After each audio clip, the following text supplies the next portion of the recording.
ચૂંટણીને લઈને ભાજપ પાર્ટીએ તૈયારીઓ શરૂ કરી છે ત્યારે સુરતના મજૂરામાં ગૃહ રાજ્યમંત્રી હર્ષ સંઘવીએ ભીંત ચિત્ર કાર્યક્રમની શરૂઆત કરાવી છે।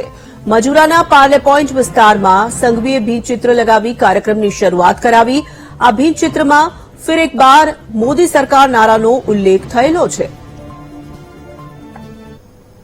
આજે ભારતીય જનતા પાર્ટી મજૂરા વિધાનસભાના વોર્ડ નંબર 21 परिवार द्वारा फरी एक बार मोदी सरकार ना नारा ने बुलंद करता भीत चित्र ने आगल वधारता वॉल पेंटिंग ना कार्य ने आज कश्मीर थी कन्याकुमारी सुधी प्रत्येक गामडाओ पर गली गलियों में दरेक समाज ना लोको दरेक उमर ना लोको एक ज नारा અને એક જ વોલ પેઇન્ટિંગ તમને ચારેય દિશાએ નજરે પડતું હશે। આ વોલ પેઇન્ટિંગના કાર્યક્રમમાં આજે અહીંયા સંમેલિત થવાનો અવસર મળ્યો અને સૌ કાર્યકર્તાઓને મળવાનો અવસર મળ્યો અને સોસાયટીના સૌ નાગરિકોને મળવાનો અવસર આજે પ્રાપ્ત થયો છે।